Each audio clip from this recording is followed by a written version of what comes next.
So hi friends, మీరు చూస్తున్నారు Prem tutorials 20 channel. So మనం ఆల్రెడీ ఎస్ఎస్సి సిజిఎల్ 2024లో ఇచ్చినటువంటి క్వశ్చన్ పేపర్లో రీజనింగ్ అండ్ ఆప్టిట్యూడ్ క్వశ్చన్స్ని సాల్వ్ చేసుకుంటూ ఉన్నాము. సో దాంట్లో ఇది యాప్టిట్యూడ్ అనమాట. సో యాప్టిట్యూడ్ ఇప్పుడు సాల్వ్ చేద్దాము. సో కొత్తగా ఎవరన్నా మా ఛానల్ని చూస్తున్న వారైతే కింద కనపడుతున్న సబ్స్క్రైబ్ బటన్ని క్లిక్ చేయండి. సో అలా క్లిక్ చేయడం ద్వారా మేము తీసే ప్రతి వీడియో మీకు నోటిఫికేషన్ ద్వారా వస్తుంది. సో ఇంకేమాత్రం ఆలస్యం చేయకుండా క్వశ్చన్ అయితే సాల్వ్ చేద్దాం. క్వశ్చన్ ఏంటంటే, a grocer professes to sell rice at the cost price but uses a fake weight of 870 grams for 1 kg. Find his profit percentage. So మనం ఇక్కడ ఏం కనుక్కోవాలంటే మెయిన్గా ప్రాఫిట్ పర్సంటేజ్ కనుక్కోమంటున్నాడు. అసలు క్వశ్చన్ ఏంటయ్యా అంటే, a grocer professes to sell rice at the cost price. So ఒక కిరాణా వ్యాపారి అంట టు సెల్ ప్రైజ్ అంటే కొన్న ప్రైస్కే అమ్మేస్తున్నాను, ఒక రైస్ బ్యాగ్ని కొన్న ప్రైస్కి అమ్మేస్తున్నానని చెప్తూ ఉన్నాడు అనమాట. కానీ అక్కడ ఏం చేశాడు, but uses a fake weight of 870 grams for 1 kg. So 1 kg ఉండాల్సినటువంటి వెయిట్ 870 grams అంటే ఫేక్ వెయిట్ని యూజ్ చేస్తూ ఉన్నాడు అనమాట. Find his profit percentage. So మనం ఇప్పుడు ఏమంటున్నాడంటే మన ప్రాఫిట్ పర్సంటేజ్ ఎంతనో ఐడెంటిఫై చేయాలి. సో క్వశ్చన్ చాలా ఈజీగా ఉంటుంది చూడండి. ఫస్ట్ అసలు మనకి ఎంత ప్రాఫిట్, వెయిట్లో ఎంత ప్రాఫిట్ వస్తుందో అతనికి ఐడెంటిఫై చేద్దాము. మన ఇక్కడ 870 grams instead of 1 kg. So 1 kg అంటే మనకి ఓవరాల్గా 1000 grams ఉంటుందా, 1000 grams ఉంటుంది. దాంట్లో మనకి ఫేక్ వెయిట్ ఎంత ఉంది ఇక్కడ, 870 grams. 70 grams. సో టోటల్గా 100 grams మైనస్ 870 అంటే మన టోటల్గా ఎంత వస్తుంది, మనకి ఇక్కడ 230 grams వస్తుంది. సో ఇది వెయిట్ 130 grams వస్తుంది. సో ఇదేంటి, వాడి యొక్క వెయిట్లో ప్రాఫిట్ అనమాట. సో వెయిట్లో ప్రాఫిట్. సో మనం ఈజీగా ప్రాఫిట్ని ఎలా ఐడెంటిఫై చేయొచ్చు, ఆల్రెడీ ఉంది కదా. So profit divided by, so formula చూడండి, ప్రాఫిట్ డివైడెడ్ బై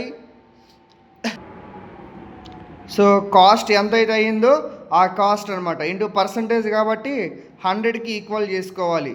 సో ఇలా చేసుకున్నప్పుడు ప్రాఫిట్ ఎంత వాడికి వచ్చింది, 130 డివైడెడ్ బై కాస్ట్ ఎంత కమ్మున్నాడు, 870 grams. మనం వెయిట్ మాత్రమే చెక్ చేస్తున్నాం కదా, ఇంటూ 100. సో జాగ్రత్తగా గమనిస్తే మనకి ఇక్కడ 0 క్యాన్సిల్ అయిపోతుంది. అంటే 130 ఇంటూ 10 ఓవరాల్గా మనకి 1300 grams డివైడెడ్ బై 87 అనమాట. సో 87. ఇదేంటది, ఇది పర్సంటేజ్. సో క్లియర్గా అబ్జర్వ్ చేసుకుంటే 187 1s are 87 అవుతుంది. సేమ్ అదేవిధంగా ఈసారి ఎంత ఉంది మనకి ఇక్కడ, 87 మైనస్ పోతే మనకి ఓవరాల్గా సో 430 ఉంటుంది, 43 ఉంటుంది. ఇంకా 0 ఉంది కాబట్టి మనకి అక్కడ 430గా చేసుకోవచ్చు. అలానే 4s are అనమాట. సో అంటే 87 4s are మన ఓవరాల్గా ఎంత అవుతుంది, 87 4s are 87 అంటే ఓవరాల్గా 4 8s are 32. సో మనకు ఓవరాల్గా మనకి 348 అవుతుంది. 7 ఉంది కదా, సో 348 అవుతుంది కదా. సో అప్పుడు ఎన్ని టైమ్స్ పోతుంది మనకి ఇక్కడ, 4 times పోతుంది. సో మనకి రిమైనింగ్ ఎంత ఉంటుంది, పోయినప్పుడు మనకి 82 ఉంటుంది. సో అలానే 0 పెట్టుకొని తీసుకుంటాము. సో ఓవరాల్గా ఈసారి 9 times పోతుందా. సో 87 ఇంటూ 9 అంటే మనం ఓవరాల్గా 87 ఇంటూ 9 అంటే 763. సో ఓవరాల్గా మనకి 783 వస్తుంది. 783 అంటే 820 మైనస్ 783 ఓవరాల్గా మనకి 370 అయితే వస్తుంది. ఓకేనా, 370 వస్తుంది. సో 370లో ఎన్ని టైమ్స్ పోతుంది, 4 times అనేటువంటిది పోవడం జరుగుతుంది. అప్పుడు మనకి ఎంత అవుతుంది, మనకి 348 అవుతుంది కదా. సో అప్పుడు ఓవరాల్గా మనకి ఇక 2 decimals సరిపోతాయి అన్నాడు కదా, కరెక్ట్ 2 decimals. సో ఆన్సర్ మనకి ఎంత అవుతుంది, 14.91%. So option B is the right answer. Option B is the right answer. So ఇప్పుడు మనం అదేవిధంగా సెకండ్ క్వశ్చన్ సాల్వ్ చేద్దాం చూడండి.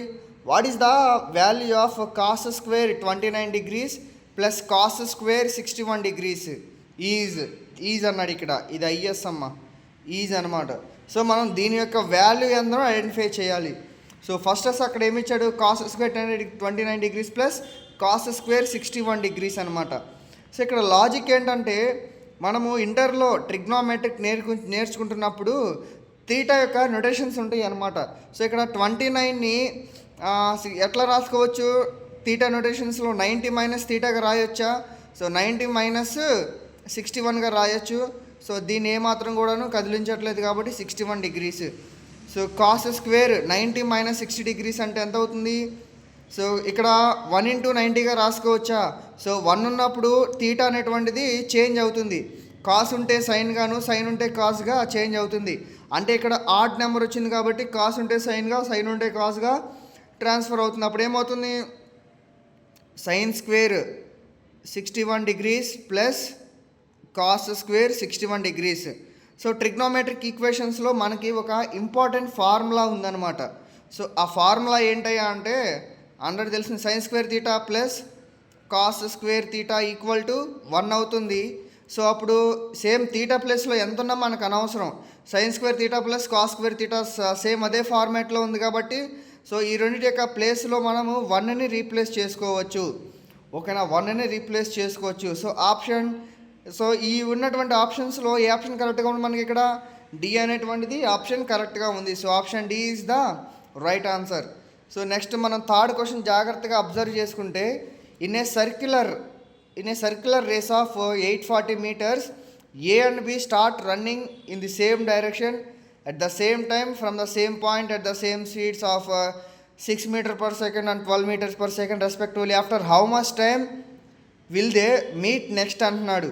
అంటే ఇక్కడ ఒక సర్క్యులర్ రేస్ 840 meters ఉందంట. సో ఇక సర్క్యులర్ రేస్ అనేటువంటి ఓవరాల్గా 840 meters. సో ఇక్కడ A and B position same point దగ్గర నుంచి మీట్ అవుతాం, సేమ్ పాయింట్ దగ్గర నుంచి స్టార్ట్ అవుతున్నాయి, అలానే సేమ్ డైరెక్షన్ నుంచి స్టార్ట్ అవుతున్నాయి అంట. సో సేమ్ డైరెక్షన్ నుంచి స్టార్ట్ అవుతున్నాయి. So speeds of, so first A యొక్క స్పీడ్ వచ్చేసరికి మనకి ఇక్కడ 6 meters per second అనుకుంటే, నెక్స్ట్ బి యొక్క స్పీడ్ మనకి 12 meters per second అనేటువంటిది క్వశ్చన్లో ఇచ్చాడు. 12 meters per second అలానే 6 meters per respectively. సో ఇప్పుడు వాడు ఏమంటున్నాడంటే how much time will they meet next. So మళ్ళీ నెక్స్ట్ ఏ టైంలో వాళ్ళు ఇద్దరు కూడాను మీట్ అవుతారు, నెక్స్ట్ పాయింట్ మీట్ అవుతుంది కూడా ఇద్దరు సేమ్ మీట్ అవుతాయి, ఇద్దరు కూడాను ఏ పాయింట్ దగ్గర మీట్ అవుతాడు అంటే ఏ టైంలో మీట్ అవుతాడు అని అడుగుతున్నాడు. హౌ మచ్ టైం, ఇక్కడ మనం క్వశ్చన్ జాగ్రత్తగా అబ్జర్వ్ చేసుకుంటే మనం ఇక్కడ ఏ టైంలో మీట్ అవుతారు అంటే టైం ఎంతనో మనల్ని ఐడెంటిఫై చేయమంటున్నాడు. సో మనం ప్రీవియస్గా ఆల్రెడీ చాలాసార్లు సాల్వ్ చేసామన్నమాట. సో ఏంటది, ఫస్ట్ ఇప్పుడు డిస్టెన్స్ ఎంతనో ఐడెంటిఫై చేద్దామా. సో మనకి ఇలా ఇచ్చినప్పుడు మనకు ఆల్రెడీ డిస్టెన్స్ యొక్క ఫార్ములా, టైం యొక్క ఫార్ములా ఏంటి? టైం యొక్క ఫార్ములా డిస్టెన్స్ బై స్పీడ్గా రాయొచ్చు కదా. సో టైం యొక్క ఫార్ములా ఏంటి? Distance by speed. So same ఇప్పుడు అదే విధంగా ఎలా సాల్వ్ చేయొచ్చు? టైం అనేటువంటిది మనకు తెలియదు కాబట్టి so time equal to distance already ఎంత ఉంది ఇక్కడ 840. సో 840 అనేది మనకి ఇక్కడ క్వశ్చన్లో ఇచ్చారు. సో 840 డివైడెడ్ బై ఇక్కడ మనకి 2 స్పీడ్స్ ఉన్నాయి కదా. సో అలా ఉన్నప్పుడు ఏం చేయాలంటే ఆ 2 స్పీడ్స్ యొక్క డిఫరెన్స్ ఎంతనో ఐడెంటిఫై చేయాలి. అప్పుడేమవుతుంది 12 మైనస్ 6ఏనా. సో ఈ 2 స్పీడ్స్ యొక్క డిఫరెన్స్, సో అదే మనకు ఆన్సర్ అవుతుంది. సో 840 డివైడెడ్ బై 6 అనమాట. 12 మైనస్ 6 అంటే 6 అవుతుంది. నెక్స్ట్ 6 1s are 6, ఇంకా 2 ఉంటుంది కదా 24, 6 4s are 24. సేమ్ అదేవిధంగా 0 ఉంది కాబట్టి 0 ఫర్ సెకండ్స్. సో ఓవరాల్గా వాళ్ళు 140 seconds దగ్గర మీట్ అవుతారనమాట. So answer A is the right answer అవుతుంది. ఓకేనా, answer A is the option A is the right answer. So next question solve చేద్దాం చూడండి. సో నెక్స్ట్ వీడియోలో ఒక 3 questions సాల్వ్ చేద్దాము. సో ఎవరైతే మా యొక్క ఛానల్ని కొత్తగా చూస్తూ ఉన్నారో కింద కనబడుతున్న సబ్స్క్రైబ్ బటన్ మాత్రం క్లిక్ చేయడం మర్చిపోవద్దు. అలానే వీడియో నచ్చితే లైక్ చేయండి. ఎవరైతే మీ ఫ్రెండ్స్ అందరూ ఎస్ఎస్సి CGL 2026కి ప్రిపేర్ అవుతూ ఉన్నారో వాళ్ళకి ఈ వీడియోని షేర్ చేయండి. వీడియో నచ్చితే లైక్ చేయండి, అలానే కామెంట్ చేయడం మాత్రం మర్చిపోవద్దు. Thanks for watching.